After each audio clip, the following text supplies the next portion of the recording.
Welcome, everyone. I am Liesl Olson with the Newberry Library. Thank you for joining us at the Chicago Literary Hall of Fame's Fuller Awards celebration for Reginald Gibbons, or Reg, as everybody calls him. And I think somebody even in the chat called him Reggie.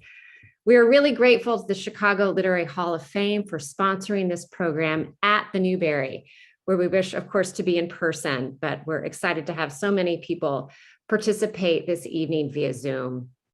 The Newberry Library supports and inspires research, teaching, and learning in the humanities.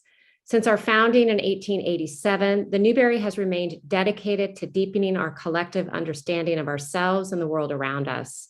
We connect researchers and visitors with our collection in the Newberry's reading rooms, exhibition galleries, program spaces, classrooms, and online digital resources. The Newberry's reading rooms and exhibition galleries are now open to readers with no appointment necessary, Tuesday through Saturday, 10 a.m. to 4 p.m., free and open to the public. I encourage you to check out our current exhibition called Chicago Avant-Garde, 5 Women Ahead of Their Times. And one of the women whose life and work are featured in the exhibition is Gwendolyn Brooks, a writer I know who is very important to Reg. Our Rosenberg bookshop is open Wednesday through Saturday, and you can shop online anytime. Visit newberry.org to learn more about our collections and exhibitions, our many digital resources, online classes, and our virtual and in-person public programs. I also want to say that recently, Reg donated his papers to the library, an incredible, voluminous collection of manuscripts, letters, including his correspondence while editing Tri-Quarterly magazine. This also led to the donation of the papers of the Guild Literary Complex. These are a treasure trove of materials documenting the capacious literary life of Chicago and the many writers who came through. We're incredibly grateful to Reg for these collections, which are now preserved in our stacks alongside the papers of such writers as Sherwin Anderson, Ben Hecht, Mike Royko, and one of Reg's favorites, Catherine Mansfield. A few years ago, Reg and I looked through some of the really amazing materials in those Mansfield papers, and it was such a great memory of working with Reg, getting to know Reg, and talking through the life of that writer in particular. So without further ado, I'm going to hand it over to Randy Albers, who is going to then hand it over after he's through. So thank you all for being here. Randy, it's all yours. Thank you, Liesl. I am very happy to welcome everybody tonight. I'm board president of the Chicago Literary Hall of Fame. And all of us involved with the Hall of Fame, board members, founding executive director Don Evans, valued volunteers, and generous donors are honored to have the opportunity of presenting the Fuller Award for Lifetime Achievement to a longtime leader in Chicago's literary community, Reginald Gibbons. On behalf of the Chicago Literary Hall of Fame, as well as tonight's 15 partners, I want to welcome you in whatever part of the world you are watching to tonight's festivities. And while we're at it, even though we can't hear you clapping, we hope you'll give a very warm welcome in your own spaces to Reginald Gibbons himself. I'm going to listen for that.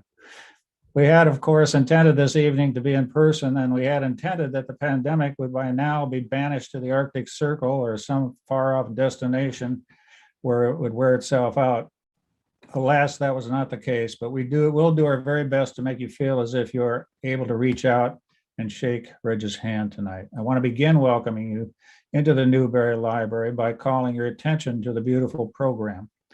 It will give you the run of show, participant bios, a profile and list of Reginald's numerous works in various genres, a catalog of his previous awards, photos, essays, and lovely tributes from many of Reginald's admiring friends from Chicago and elsewhere. You should be able to see, those of you who are on this webinar should be able to see in the chat room a link to that. But you can also see a copy, if you can't find it, you can find it on our website at chicagoliteraryhof.org. The Chicago Literary Hall of Fame honors, celebrates, preserves, and promotes the development of Chicago's great literary heritage, past, present, and future. We realize this by annual inductions of outstanding writers from the past, of course, but also by honoring living writers whose lifetime contributions to the literary arts warrant the highest recognition. And Reginald Gibbons' writing, support of other writers, and involvement in so many literary organizations and endeavors certainly warrants this honor. The Fuller Award was inspired by one of Chicago's first literary lights, Henry Blake Fuller, whose two influential novels, The Cliff Dwellers and In the Procession, were groundbreaking in Chicago's post-fire years. Suffice it to say, he was something of a rebel, taking on controversial topics, unafraid of going against the grain, and coming to exemplify the Chicago spirit. Reginald is certainly a writer bearing these qualities and one that Chicago can claim, but who over his long career has shown himself also to be truly a citizen of the world. And I must say that in these divisive days, we need more such committed citizens of the world. To see this expansive vision at work, I invite you to watch this video mini documentary of Reg's life and work.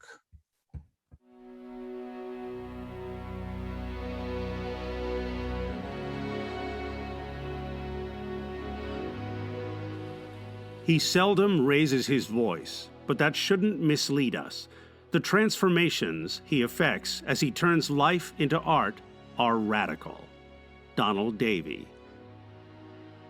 Born on January 7, 1947, at St. Joseph's Hospital in Houston, the child Reg was a superb and eager student. Reg read books greedily, especially adventure fantasies and later stories of utter boy independence. As he grew older and began his own scholastic adventure, the markings of a successful career in letters were all there. A BA from Princeton and an MA and a PhD from Stanford. He published numerous poems and stories, a book of translated poems and another of his own poetry.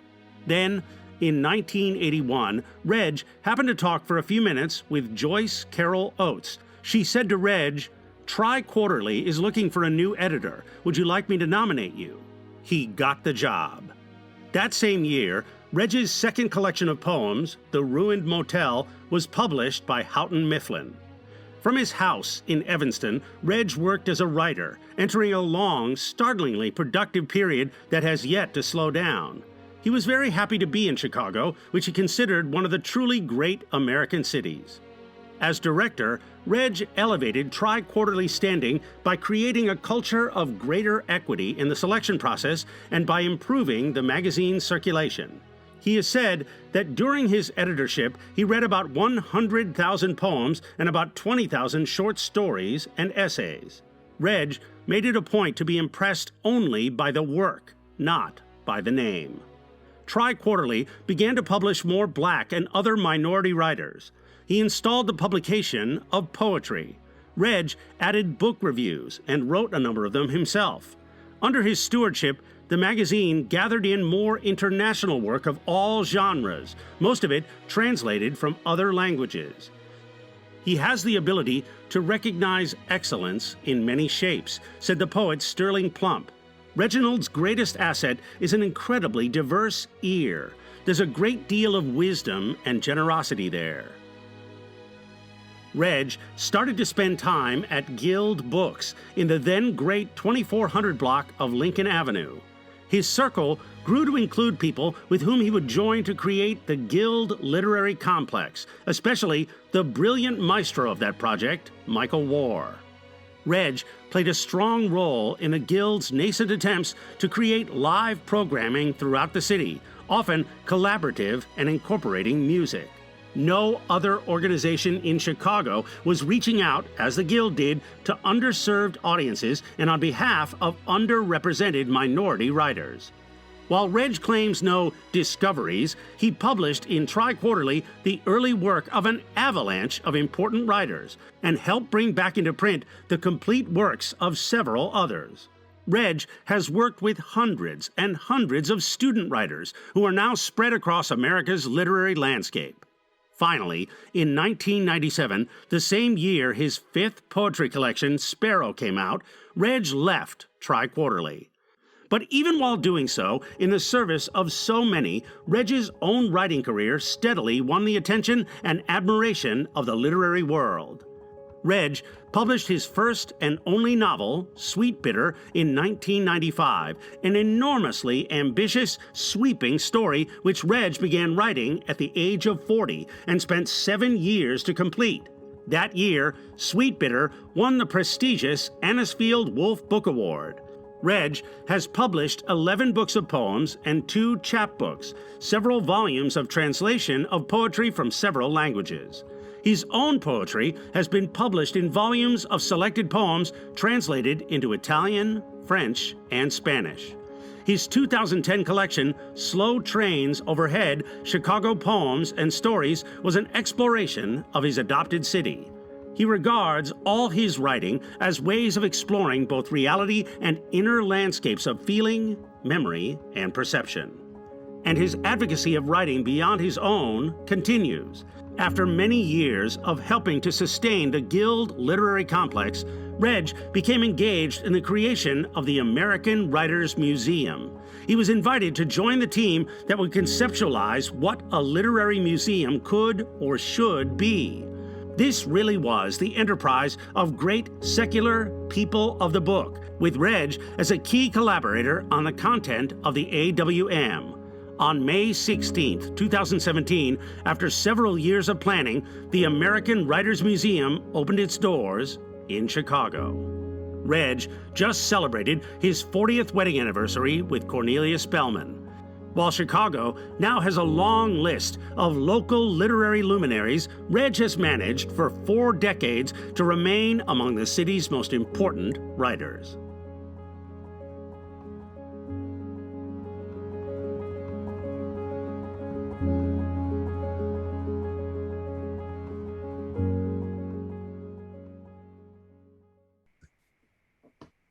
And now I'm pleased to introduce tonight's guide through tributes by illustrious authors, a woman who is a writer, arts administrator, and director of programs and community engagement at the Poetry Foundation. Please welcome Abbani Noriega. Thank you very much, Randy. It is a great honor to be with all of you tonight, especially to guide you through the tribute by 4 legendary Chicago-connected writers for Reginald Gibbons. Tonight's first tribute is from Michael War. We saw a little bit of the work that Michael did in Chicago in the video to Reg. And like all of our speakers this evening, Michael has a legendary career. I have been asked to invite you to read tonight's program for everyone's full bio. And in the interest of time, I won't get to read everyone's accolades fully, but I did want to say that Michael War was the 2020 Berkeley Lifetime Achievement Award recipient and has been recognized many times for his work as a writer and his numerous books, including the Penn Oakland Josephine Miles Award for Excellence in Literature. So please welcome Michael War. Thank you so much, and congratulations, Reginald. I don't know when I start calling Reginald Gibbons Reg. Maybe that familiarity becomes inevitable for everyone within seconds of knowing him. And much of our knowing each other is rooted in the fertile soil of poetry, and the life and exchange of poems, in tinkering with and surgically sculpting stanzas, and in our engagement in the poet's work, which is also the title of his 1978 anthology from the University of Chicago Press. And of course, rooted in the pages of Teatucha Press as editors, and in our years of presenting poetry in the public square at the Guild Literary Complex. Poetry has been the lifeblood of our 30+ year relationship. So I'm going to use a chunk of my 5 minutes tonight to recite a poem, one of Reg's poems. Deciding which one was difficult. However, the irrepressible marketer in me dictates that the poem must be from his most recent book, Renditions, from 4-Way Books. It's a collection that's packed with masterpieces. But his poem entitled, But a Guy Goes By, at least for me, captures part of Reg, a writer who walks simultaneously in different worlds, who at one moment is translating Sophocles and at another finding life in the poems of unknown poets, which he actually did for me after working over one of my early manuscripts, which was full of poems that I'd given up for as dead. And his poem, But a Guy Goes By, also happens to be one that he wrote for Cesar Vallejo, one of my earliest poetic influences. So I can see Reg writing this poem at a cafe in Evanston, perhaps, and hear him reading it somewhere in the world quietly out loud. So here we go with the poem, But a Guy Goes By. A guy goes by with a long loaf of bread on his human shoulder. And after that, I'm going to write about my doppelganger. In the alley, I see a girl looking for meat scraps and orange rinds. Is now when I'm supposed to write about the infinite? Another guy sitting on the curb scratches himself, nabs a louse in his armpit, smashes it. And we're going to chat about psychoanalysis. A homeless woman sidewalk sleeping, her foot's behind her back. And I'm going to meet a friend so we can talk about Picasso. Some other guy swinging a stick at my bones has invaded my body. So then later at the doctor's, I'm going to talk about investments. This crippled dude goes wobbling by with a big kid arm in arm. And after that, what? I'm going to read the art reviews. Someone is shuddering in the dark, coughing, spitting blood. When exactly would it be appropriate to theorize the inner self? A roofer falls, he dies, and from now on, he goes without lunch. So now, I'm going to invent some flashy new poetic effects. This diamonds bought and sold guy, he uses rigged scale weights. So make sure everybody at the opera sees that you're weeping. Too near my building, this skinny guy deals heroin laced with fentanyl. Is this really the time to take alien sperm and astral travel seriously? The old couple at a funeral crying as they walk holding hands. And what's the protocol when you're voted into the academy? Sitting at the kitchen table, somebody's lovingly cleaning his handgun. What exactly is the good of talking about where we go after we die? A girl's run over by a local Nazi aiming his station wagon at her. And we have to hear about very nice people on both sides and not scream.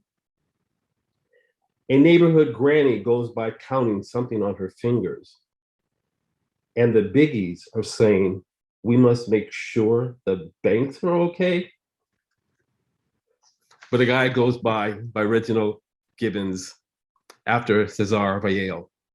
So thanks again, Reg, for all that you have done and continue to do.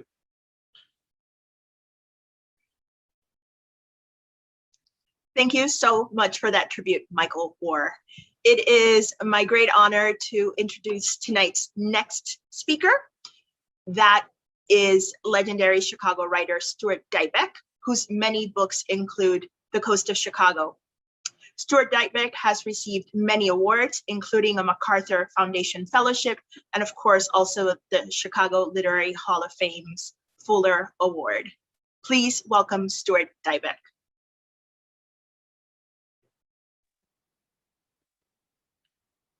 Hi. Great honor to be here on Reg's award. We're old friends. Probably go back about 38 years or so. And you would think in that time, sometimes this is an opportunity not just to honor somebody, but to tell all kinds of crazy, wild stories about them. I only wish I had some. It's not like we haven't had fun and hung out. But so rather than roast him, I'm going to toast him.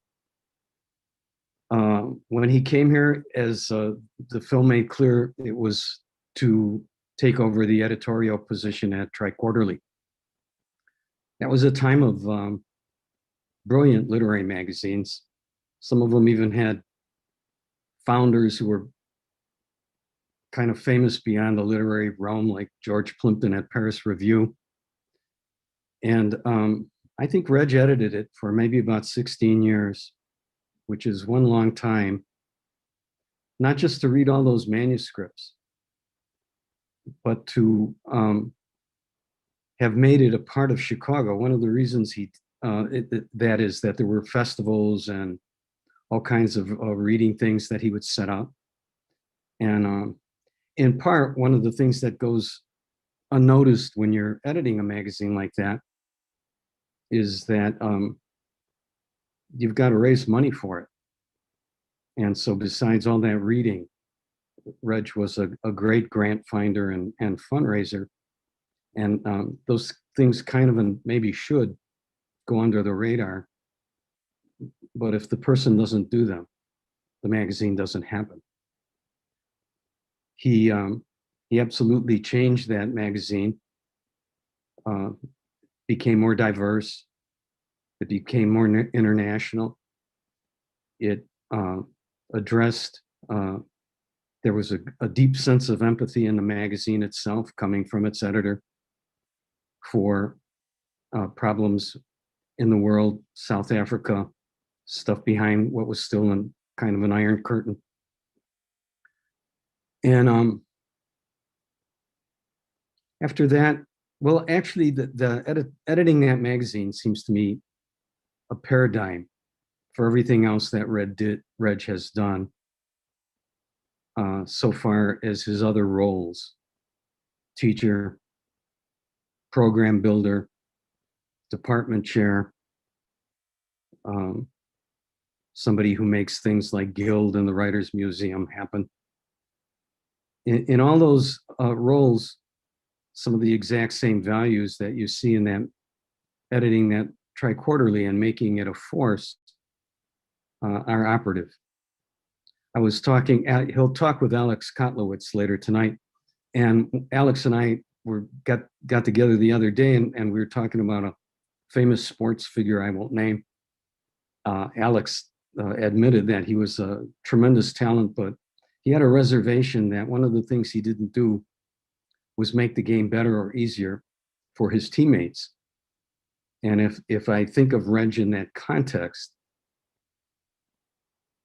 that ability to make the world better, both for the immediate people that he touches as a teacher, as a program builder, but also through his literary endeavors, couldn't be more true. And again, at the basis of all that is a deep empathy, which going back to Randy's comment about the time we're living in, if ever there was a time that we needed empathy, it's now.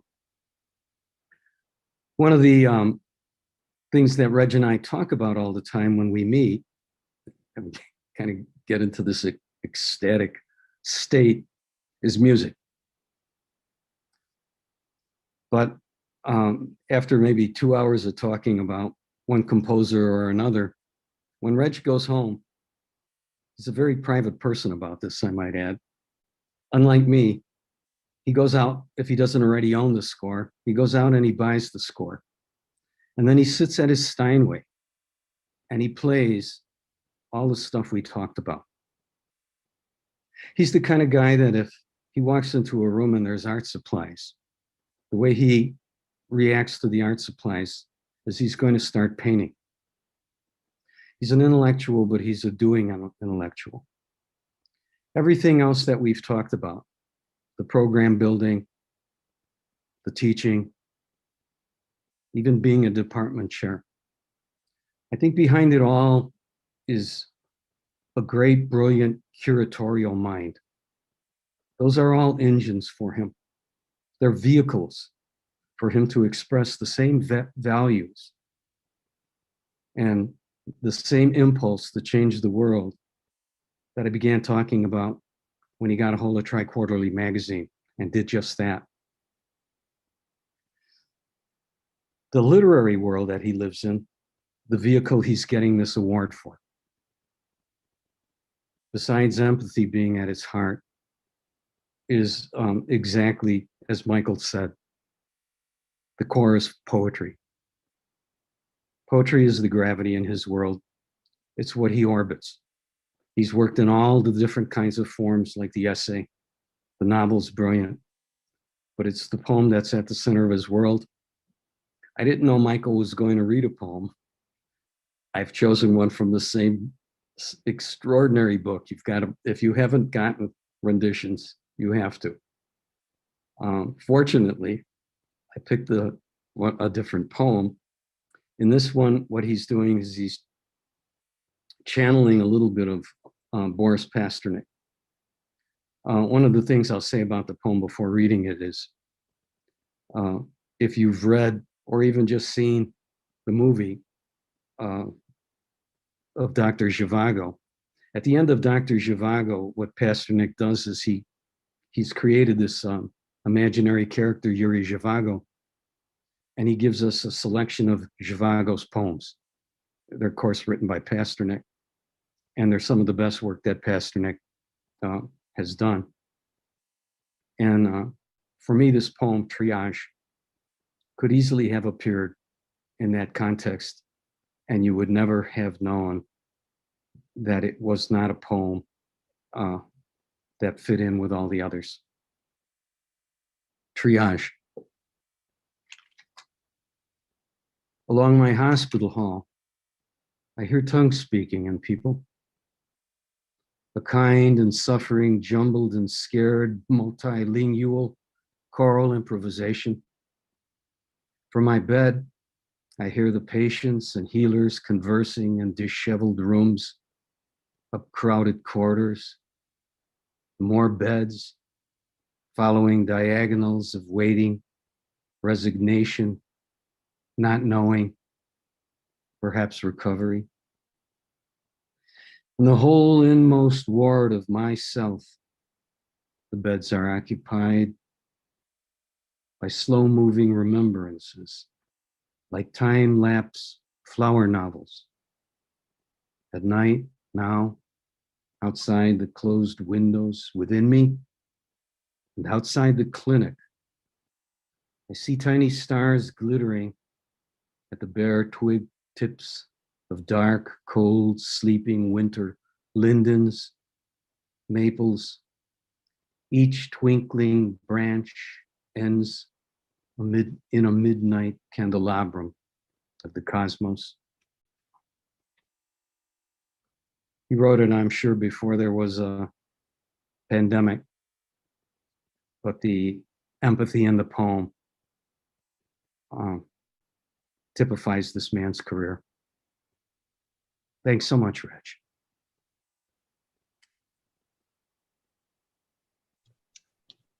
Thank you very much, Stewart. Our next speaker is Angela Jackson, who is an award-winning poet, novelist, and playwright. Her many books and awards are legendary, and her forthcoming book will be published next year by Northwestern University Press. Please welcome Illinois Poet Laureate Angela Jackson.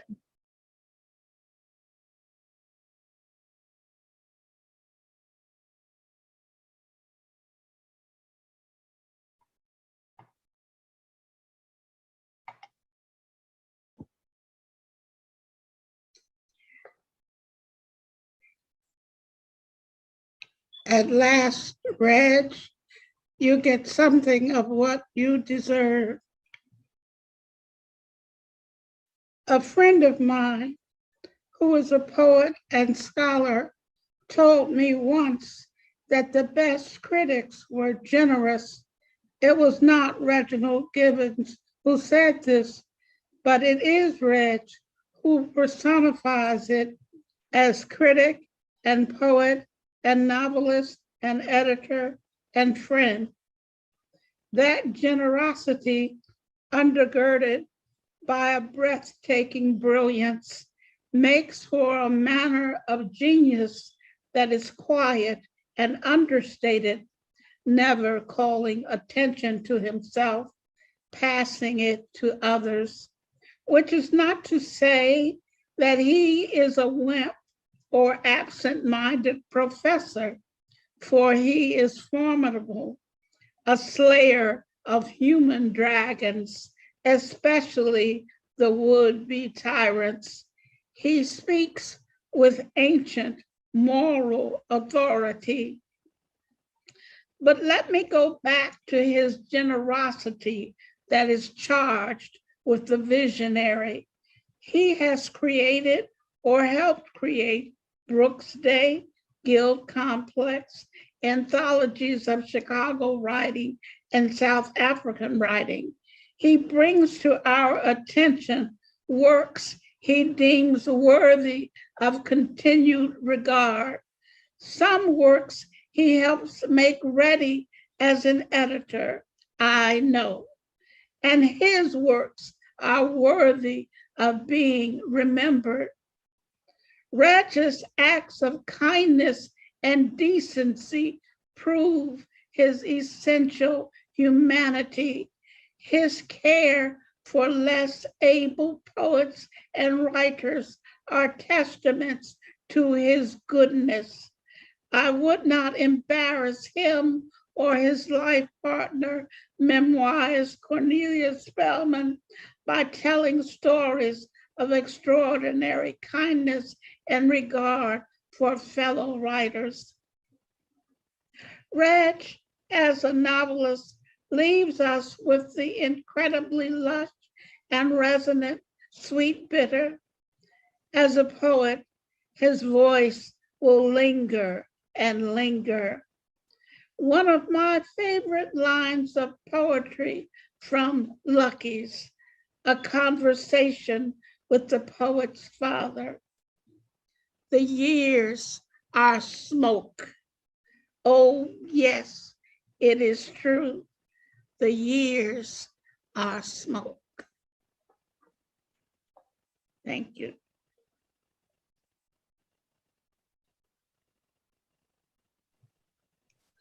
Thank you very much, Angela Jackson, who I should note is also a Fuller Award recipient from the Chicago Literary Hall of Fame. Tonight's last writer's tribute is from Chris Abbani, an acclaimed novelist and poet who now lives in Chicago. He is a member of the American Academy of Arts and Sciences and a Board of Trustees professor of English and Comparative Literary Studies at Northwestern University. Please welcome Chris Abbani. Thank you, Donnie, and good evening, everyone. It's such an honor to be here.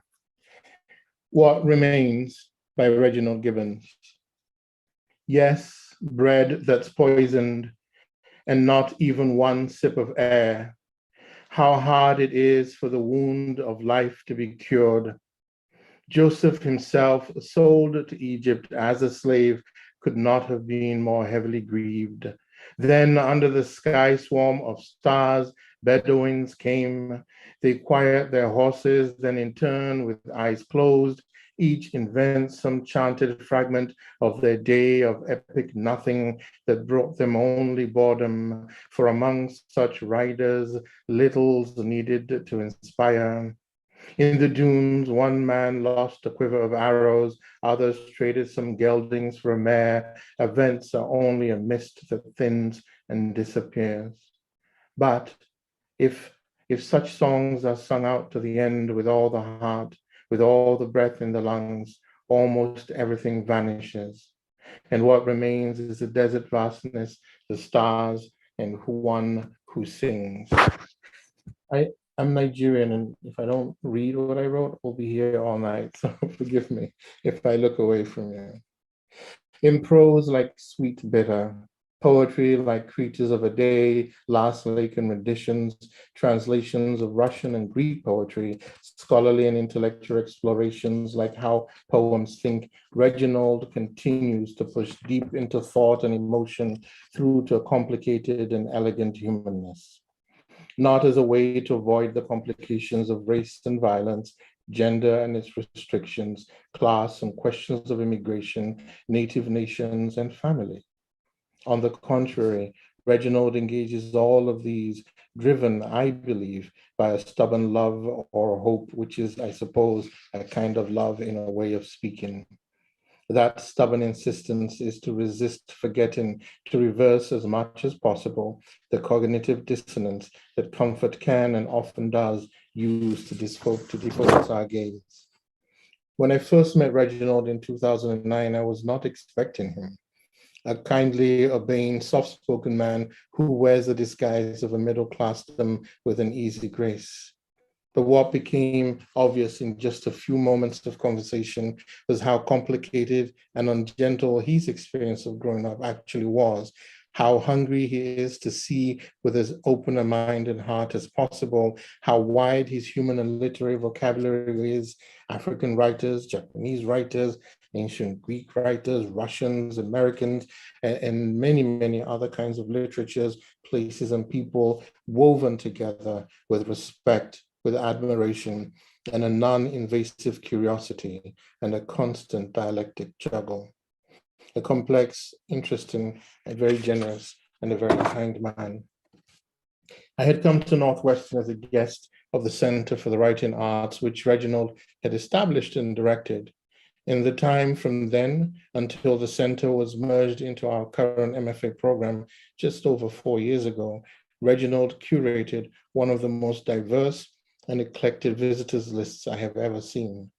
He brought more African writers to Northwestern than the Program for African Studies ever did. He brought writers from the Middle East, from Eastern Europe. He brought poets, novelists, playwrights, experimental writers, so many more. His own writing and literary output is staggering and prolific, but for me, it is this openness of art and intellect, this championing of writers, this literary citizenship, driven not by a political ideology and not even a nod towards inclusiveness, but by his insistence that we can only know ourselves in relationships of admiration, respect, inclusiveness, and deep fellowship. I travel the world for festivals and readings, and in obscure parts of this planet, I'm approached by people who ask me, hey, you know Reginald Gibbons, you teach with him? They tell stories of airport runs, of dinners, of paychecks, of shared readings, and always about challenging, fascinating, funny, and stimulating conversations about literature, about place, about people. What a thing, the sheer amount of goodwill, like small gold coins, he has left in so many pockets. Coins spent with other strangers who bond over his generosity and human heart. That literature and our shared humanity are not just subjects for his work, but are part of a lived literary citizenship is a rare and remarkable thing. That is a lifetime achievement I would most love to celebrate, and I'm glad I'm able to. Reginald, as we say in Igbo Dinkpa, you are a human heavy with the presence of life. Dalo so, congratulations, my friend, my brother.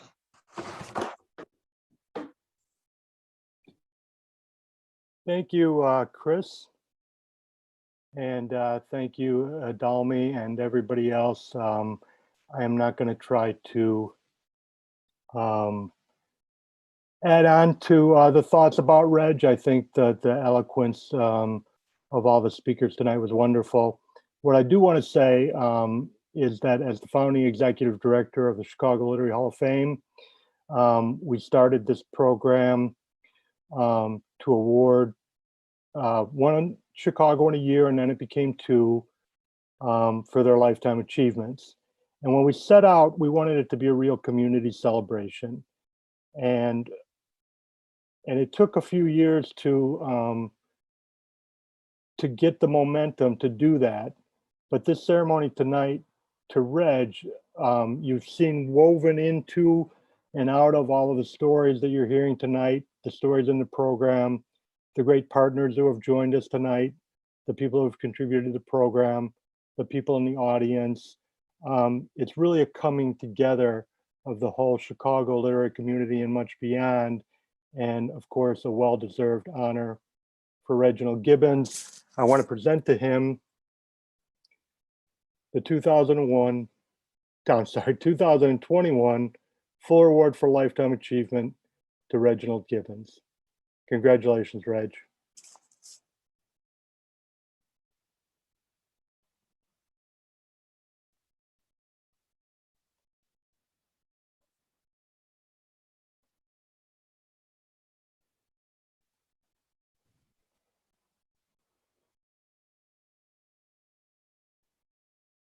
Gosh, I thank Don and his selection committee for the heart-filling honor of this award, and I'm very grateful for it. And to those who have spoken tonight of me and my work, I offer my humbled and heartfelt thanks, as I do to those who sent written tributes. And I thank Cornelia Spellman.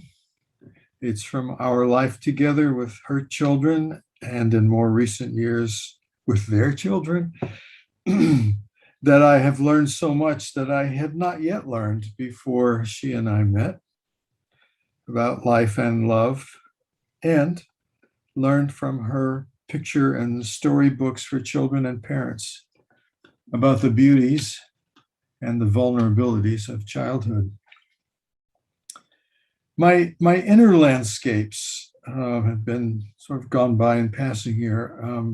Began, before Chicago, began in Texas, and I've lived in the Northeast US and the Bay Area and traveled to some other countries. There are writers who are somehow mostly self-forming creatures, but I'm not one of those. I have needed all those kinds of encounters. The mature stage of my becoming myself as a writer began when I moved to Chicago in 1981. Not only because after a sequence of adjunct teaching positions, I was taking on larger responsibilities as the editor of Tri-Quarterly. It was also because I began to live and to work and to see in what people call Chicago land, in my case, mostly Evanston and Chicago. I've lived here within the immense complexity, the existential, political, cultural, racial, ethnic, and ecological complexity of this metropolis on the shores of an immense body of water, the human city, and the forces of nature as closest neighbors. And immersing myself in all the variety of Chicago's cultures and the wondrousness of the lake has been so important to me as a person and a writer. My many Chicago years have been the completion, the addition to, I hope I'm not finished, the completion of my education as an individual within history and within change and within nature, living and working and thinking and writing. The mature stage of my continuing to become a person also began with a new life, coming here with my wife Cornelia and her two children, who were at that time 2.5 and 11. So I learned a lot from public school days and their friends, their athletic pursuits, their joys, their accomplishments, and the inevitable sorrows and milestones of childhood and youth. This is all part of me finally becoming who I seem to have been able to become anyway. I'm thinking about all these years that have gone by in terms of some snapshots in my mind, not pictures that were ever actually made. I'd only been in Chicago for a short while when a friend elsewhere told me I should go to a small gallery, it doesn't exist anymore, the next week, because the North Dakota poet Thomas McGrath was down from Minneapolis to give a reading. So I met him in Chicago, and that friendship lasted until he died. Soon after starting work at Tri-Quarterly and Northwestern, I met Lee Webster and also heard from the poet Michael Harper that the hardback edition of the collected poems of Sterling A. Brown, which Michael Harper had persuaded a publisher to bring back into print, was now going out of print. Lee and I put Another Chicago Press and Tri-Quarterly together so we could try to publish a paperback edition. We could not let this iconic American poet disappear again. And we did publish it. Here's the snapshot. Lee's office for Another Chicago Press and storing the books was in a huge warehouse way down Western Avenue. He'd rented a cheap but windowless space there. He and I and his board members would meet there to work on projects. The almost uninhabited building was massive, dusty, and to get to the Another Chicago Press space, you had to take a gargantuan freight elevator, the kind where the massive heavy doors don't slide open left and right, but instead above and below, like some kind of incredibly huge trap for a mammoth maybe, or like meeting in that room in the cave of the Cyclops. This was what small press publishing was like around 1990. And there was Guild Books, the store with the wildest assortment of literary and other magazines I'd ever seen, fantastic multicultural shelves of poetry and politics. And in the same block of Lincoln Avenue, I gave my first poetry reading in Chicago at the Red Lion with Michael War and with Patricia Smith. There was that one and only time the AWP met in Chicago in 1986 at what was called then the Intercontinental Hotel on Michigan Avenue, where I met Alice Munro, one of my goddesses of fiction, and I manned the Tri-Quarterly table in the book exhibition. I was so pleased it had come to Chicago, and I think it was because Liesl Mueller and I had suggested and urged AWP to do that. This snapshot's of me, rupturing a disc in my back, lifting hefty boxes of Tri-Quarterly out of the trunk of my car and heaving them onto a dolly because the bellhop who came out with the dolly to help me seemed to be about 82 years old, and I didn't want him to hurt himself. Okay, that's small press publishing too. It's very physical. There were unforgettable little guild fundraising dinners with Anchi Min and with Adrian Rich. There were all those different venues for guild complex events, and the best two, the old hot house and then the basement of the, I should say, the lower level of the Chopin Theater, and sometimes the upstairs. It was upstairs for a full house of mostly teens that Luis Rodriguez gave a reading and talk from his autobiographical book, Always Running. And a small teen boy with an edge in his voice, having heard Luis speak about having been in prison, called out somewhat aggressively, "Were you ever afraid?" And after a brief pause, Luis called back to him, "Every day." Luis is a great man for reality, having come up the hard way and transformed himself and made it possible for others to do so. From him, I learned a lot. Also at the Chopin Theater, there was an unforgettable reading by Gwendolyn Brooks. She came and participated in many events. She sat on an old-fashioned upholstered chair on a low dais of wood with a lamp at her side, as if she was in her own apartment, her own house, but reading aloud to a full house of guests, of listeners, bringing, as she certainly could, the full power of her work. Other events, like John Edgar Wideman reading from his most recent novel, accompanied by blues harmonica player Sugar Blue. One day I was downtown on Wabash, and I was meeting the manager of the old Crocs and Brentano's bookstore. I was waiting on the sidewalk. He came out the door. We were going to have lunch together. There was a line of people coming out that door and going all the way to the end of the block. "Who's signing books in there?" I asked him. "Oliver North," he said. I thought to myself, welcome to America yet again. But in rich, pleasing, and disturbing ways both, Chicago has been welcoming me again and again to the real America. There were many tremendous events sponsored by the Guild, but for me, the most memorable was when a literacy center teacher brought 7 or 8 recent adult immigrants to the US who were learning English from him. Each of them read to the audience their first composition in English, 1 paragraph. The topic, how I came to America. And then on top of that, which was tremendously moving, the feature reader was Angela Jackson. On the day of Gwendolyn Brooks's funeral in Hyde Park, there was a roaring Chicago blizzard that had begun hours before dawn. And Cornelia and I and our short story writing friend Eileen Cherry, who somehow had managed to get to our house in Evanston, shared a deep disappointment because despite my shoveling snow frantically as it was still falling, I could barely get our car out onto our narrow side street, and then I couldn't even drive it to the end of the block. And yet, the blizzard almost seemed to be the earthly marker of what a huge loss had befallen all of us. It was somber. It was funereal snow. It was almost ceremonial snow. There was a great reading by Adrian Rich and Patricia Smith in a full Preston Bradley Hall at the Cultural Center. There was Ralph Ellison signing books after a reading and talk at Harold Washington Library. There was Printers Row year after year. There were the wonderful Brooks Day celebrations that began in 2013. To plan Brooks Day, Guild board members and writers, performers, and others from the South Side would meet a number of times at the invitation of Hakeem Magabuti in a beautiful room at his Third World Press, or we met in coffee shops. There were my long walks in Jackson Park with Norman MacLean, talking about novels and life. And then I would pretend I also was a Hyde Parker for the afternoon, and we'd go to Jimmy's Woodlawn Tap for burgers and beer. Another great Guild event and venue, the tremendously powerful reading by Carolyn Rogers and Angela Jackson at the Southside Community Arts Center.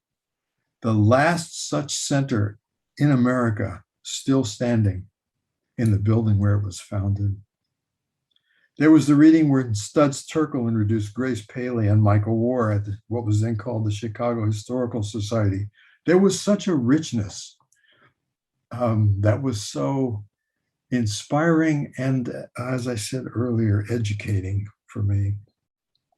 There was a night I walked into Blue Chicago to meet Sterling Plump there, and immediately my body was vibrating to the enormous volume of Willie Kent's band, for which Sterling had written some blues lyrics that they were, and numbers they were doing that night. I saw Sterling up at the front table writing in a notebook.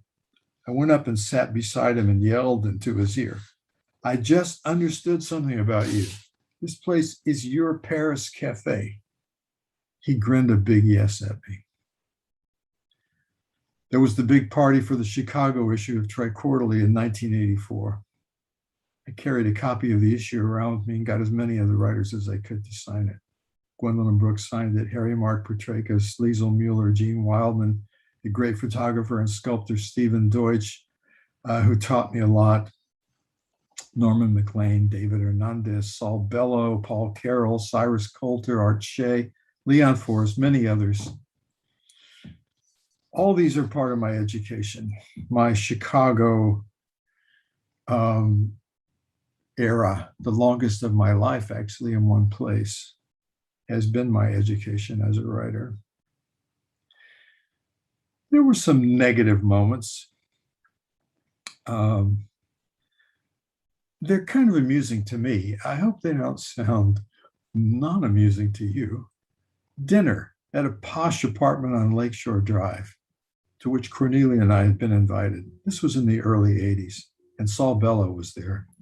And when all the guests were called to the very large dining table, I had to edge myself in between him and Cornelia. I saw where he was going. There was Mark Strand smiling at me mercilessly, icily, before I was to introduce him at his reading at the Art Institute. Stewart mentioned my fundraising. There were many scenes of me figuratively getting on my knees to ask for some money, but I learned a lot from this. If you've ever happened to be at least in the foyer of the Chicago Club, you will have noticed that 3 brass steps up, just a little to the next level, and are polished to look like solid gold and represent those steps. Those would-be gold steps represent all the places where money's not so often for us small organization arts funding petitioners. I did get one room further in that time. I was meeting a potential donor there, made my pitch in a room big enough to be a house, and only I and the donor were there in armchairs in one corner. But the person I met first lectured me on how to raise money, naming every way in which I'd already tried and done, just enough to keep Trade Quarterly going. So after explaining to me what I already knew, he said no. And then he said he had to go upstairs for lunch with Henry Kissinger. Okay, Chicago is a major metropolis. And, you know, sometimes people who are not so great come through. My album has hundreds and hundreds of live snapshots in it. For me, the excitement and the learning process of participating in the creation of the American Writers Museum here in Chicago was amazingly rich. There were these big meetings of writers and scholars, museum directors and museum builders, book reviewers, editors, publishers, visionaries, fundraisers, cultural presenters, sat around big tables and talked. On a more intimate scale, I should mention an informal, sometimes hilarious, sometimes righteously outraged seminar of friends that used to meet for lunch from time to time at Furama, a dim sum restaurant at Broadway and Argyle. Sasha Heyman, Stewart Deibeck, Alex Kotlowitz, and I know I'm aware this was kind of a boys' club, but our perspectives on writing, politics, food, and Chicago itself, and the multiple worlds we brought with us to the lunch table, for me, that was so Chicago. And last, I'll mention another mentor for me regarding African-American writers and writing, my colleague at Northwestern, Leon Forrest. Not only in his books, which are dazzling, but in many conversations too. He was also a walking encyclopedia of the South Side, of Hollywood movies, and the artistry of fiction. When we talk about books and writers and what should have happened or might have happened instead of what did happen here and there in Black Chicago or in the life of writer X or Y, he'd give me the ultimate reminder to be humble and to learn. Reg, you got to go there to know there. My life and my work wouldn't be what it is without all this and so much more. Living, writing, publishing, attending, organizing literary events with friends, and teaching. I have been very lucky. And then Chicago, going there as much as I could. I feel I have gotten much further in knowing there. Thank you all. You know, it feels odd not having any applause, and I don't know if it's better having one person clapping, but that was fantastic, Reg.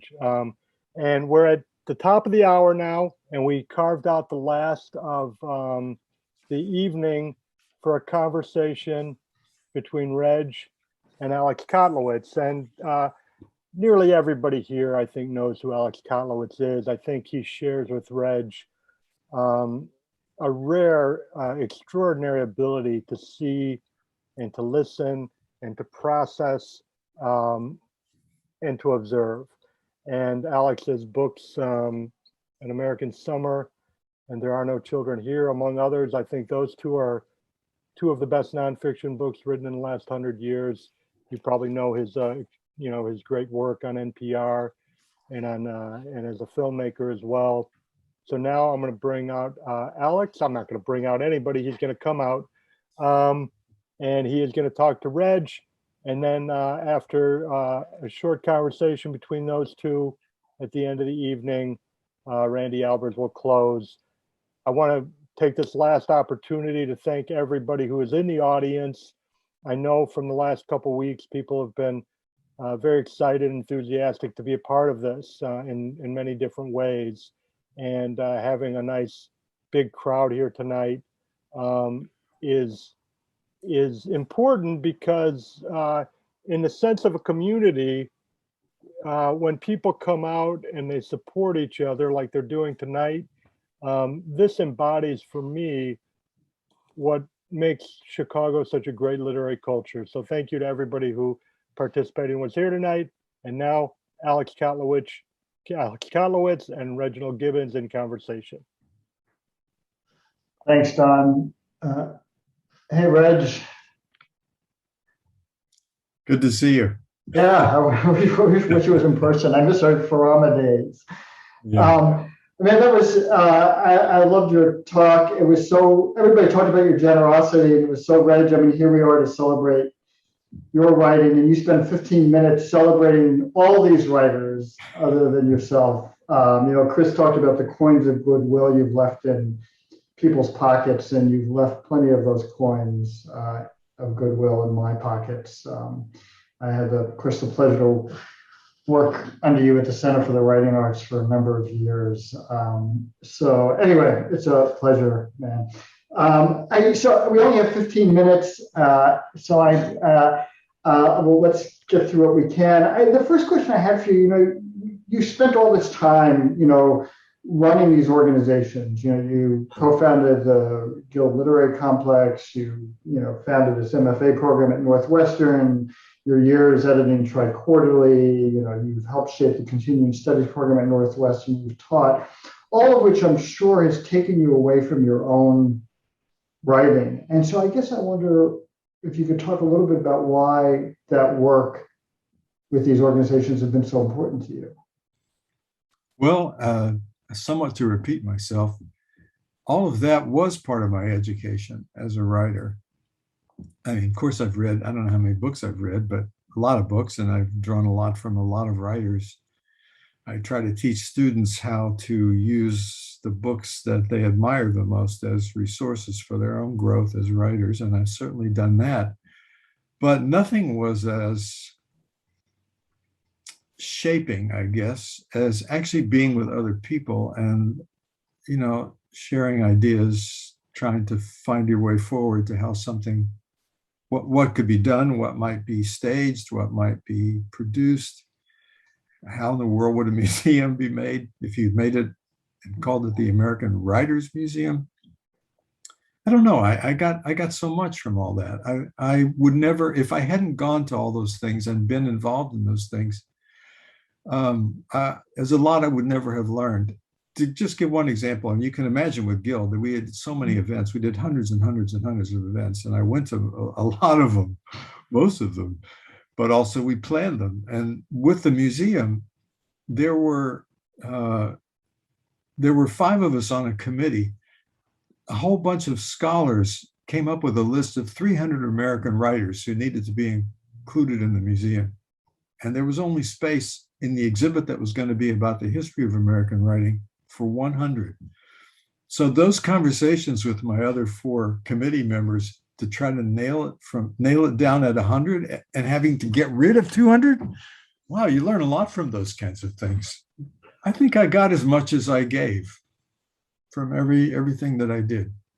And so much of that work too was, I think, celebrating emerging writers. I mean, that seems to me so kind of essential to what you've done over these years.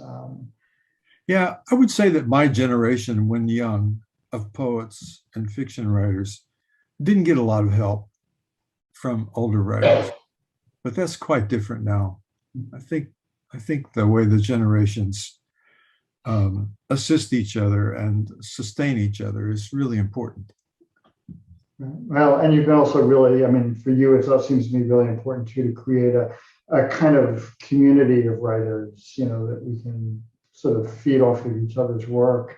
I want to talk a little bit about your novel, Sweet Bitter, which I just love. I mean, it's this beautiful, tender-hearted book, and deeply felt about, this young man, Reuben Sweetbitter, who is half Choctaw, who falls in love with the daughter of a local lawyer in Texas, East Texas. And we were talking the other day, and it's about to be republished, and you had mentioned you were going back through the manuscript and actually changing things in the novel. And I kind of love this notion that this novel, which has been around for many years now, that there could be a fluidness to it. Can you talk a little bit about this experience of coming back to this work? It's interesting. In the last couple of weeks, 2 different people told me the same anecdote about Toni Morrison, which I hadn't heard, being interviewed on 60 Minutes or something. She said about Beloved and Toni Morris is another one of my goddesses of fiction. She said about Beloved, if only my publisher had given me 3 more weeks. And I knew exactly what she meant, because I've read through all of Sweet Bitter again.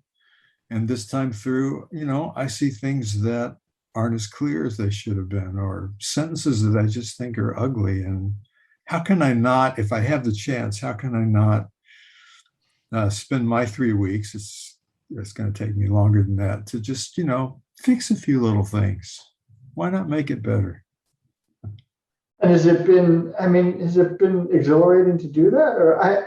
It's been really interesting. Yeah. I mean, I many things in the book. I wrote the book a long time ago. I'd forgotten many of the details, and I had done a ton of research for it about the historical era, about flora and fauna, about lumber mills, about lawyers, about lynchings, about all kinds of stuff, about the history of Native peoples in Texas.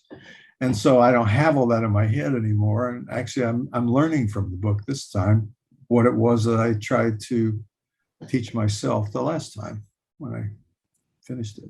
It's such a beautiful book. And I actually went back and listened to the interview you did with Studs when it came out. And I would it's easy to find online. I would recommend it for everyone. When I got to FMT that day, the studio wasn't working. And he had a little pocket micro cassette tape recorder. And we sat on a couch in a room in WFMT, in the old WFMT. And he recorded the whole thing there. I mean, the audio came out pretty well. But what I noticed that just startled me was his copy of the book was a hardback. His copy of the book looked like it had been clawed, through sleepless nights. And everything that he wrote on it that he wanted to remind himself of during the interview later, he had written with a blue like marker, And I thought, no one in the world has ever before or will ever again use one of my books the way this man has done it. And that was typical of him. He was just so amazingly invested in the people that he wanted to talk to. Yeah, he was such a close reader. In fact, early in the interview, he talks about this motif he kind of uncovered in the book of people walking. And you remember, I don't know if you remember this, but you said to him, I haven't even thought about that. That's how close a reader he was. He saw things that we didn't see it ourselves as writers. Yeah. So, Rich, to talk a little bit about your poetry, which is, one question I had, you've translated poems from Spanish, Portuguese, French, Italian, ancient Greek, and I'm wondering how translating other poets have influenced your own writing. It was partly a fluke in the way it got started.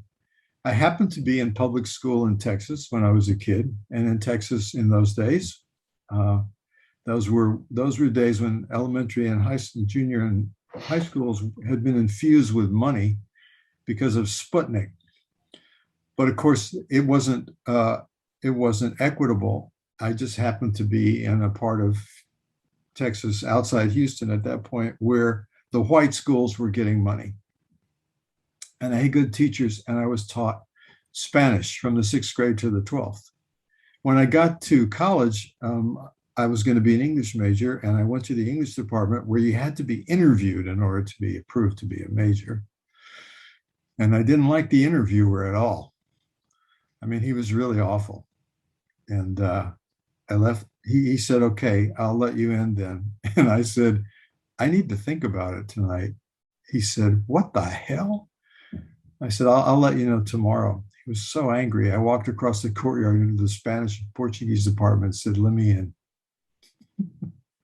And really that began it. I mean, I learned Portuguese to go with the Spanish, and I read a ton of poetry in Spanish and Portuguese. And to this day, I still read a ton of work in other languages, and the ones I can handle or the ones I can decipher with some help and dictionaries, because I see poetry in other languages and in other eras doing things that I would like to be able to do in English.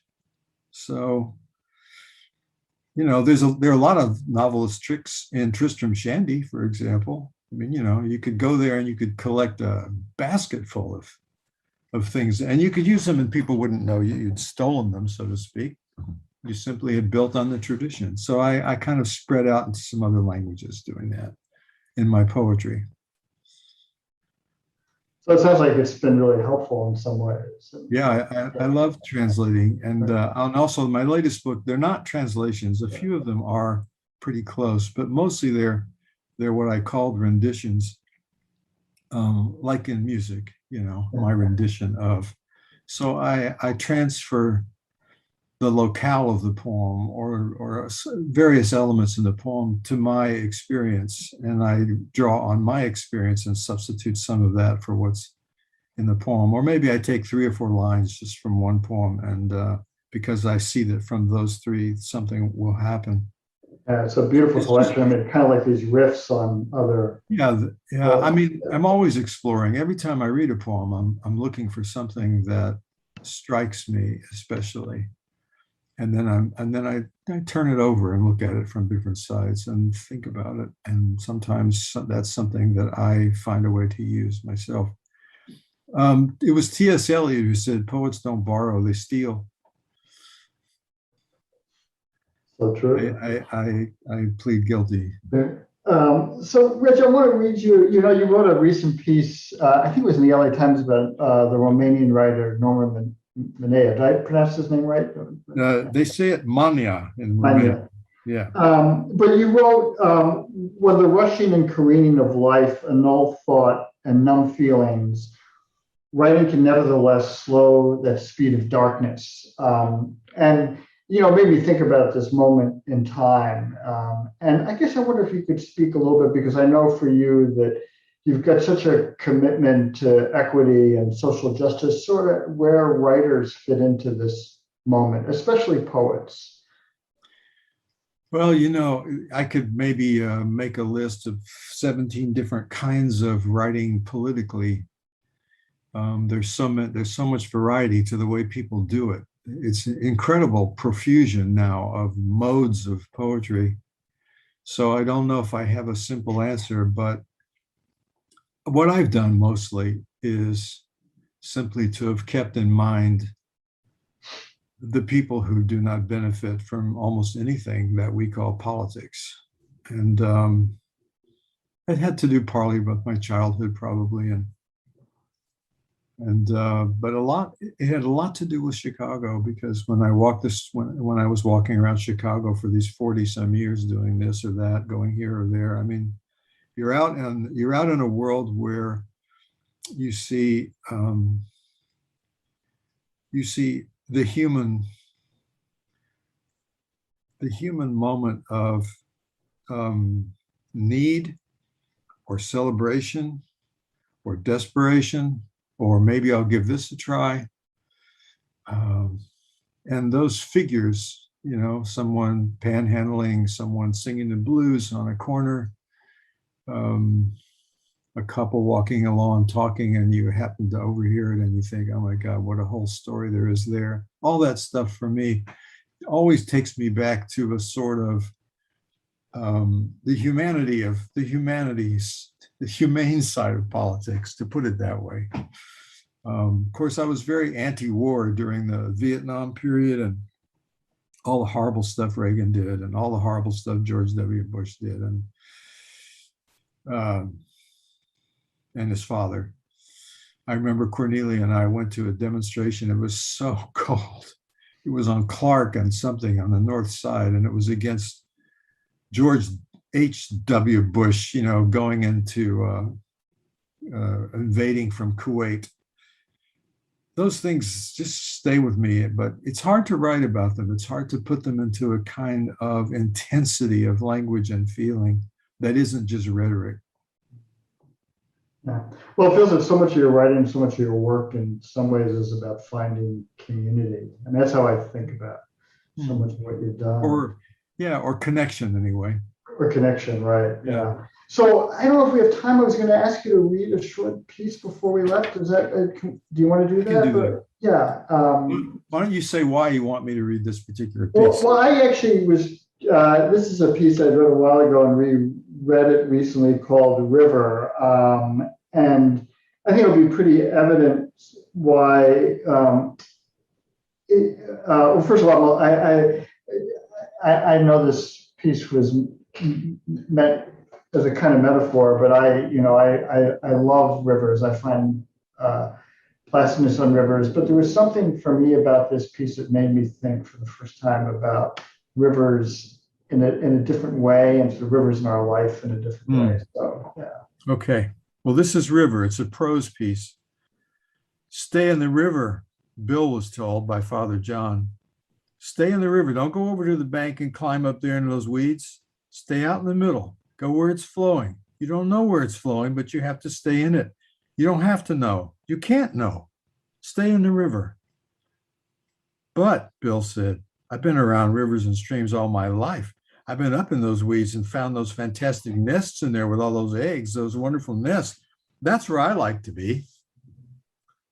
But that's only till they hatch. That's only for them to leave so that they can get into the river. Even the mama leaves that nest as soon as she can with those offspring of hers, and she's got the kind that she can't leave them on the right day, and she goes back into the river. No, you can't stay there. Stay in the river. Don't be afraid of where it's going to carry you. That's where you're meant to be. Reg, thanks so much, and congratulations. Thank you. Yeah, I'm just thrilled for you. Yeah. Just a wonderful conversation with really two of the leading figures in Chicago literary arts.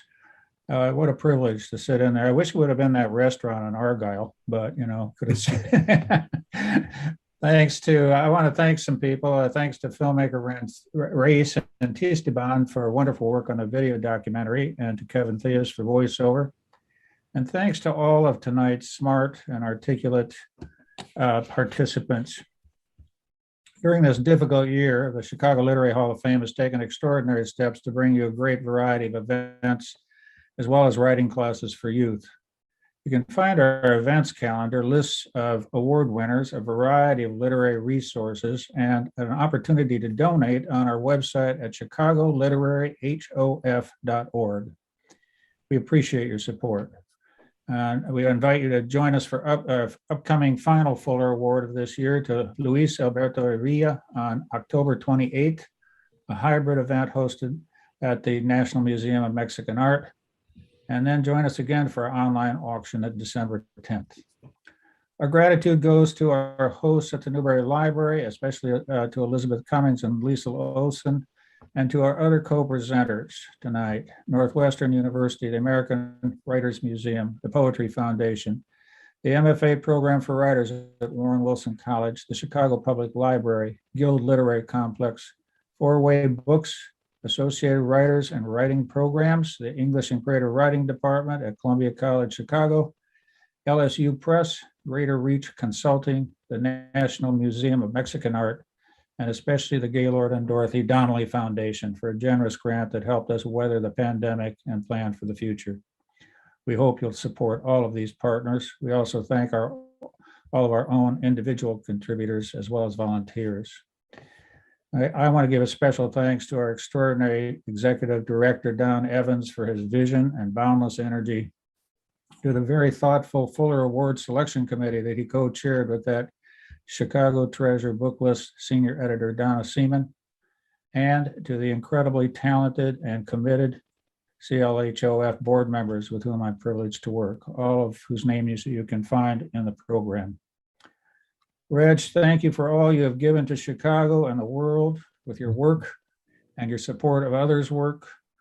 On behalf of the Chicago Literary Hall of Fame, our partners, and all the people from many corners of the world who have been brought into the Newberry tonight, congratulations on your well-deserved Fuller Award for Lifetime Achievement.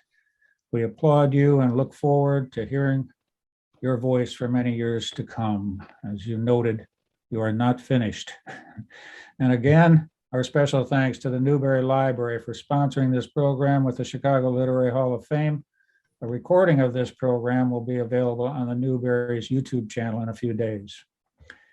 Thanks to all of you in the audience for joining us tonight to pay tribute to the remarkable Reginald Gibbons. Please, everyone, wear your masks, get your boosters, and keep doing what needs to be done in order that all of us at the Chicago Literary Hall of Fame can safely see you in person at the next Fuller Award on October 28th and in events in the upcoming year. Keep checking chicagoliteraryhof.org. Now, please take a look at the next few slides to read about the Newberry's upcoming programs.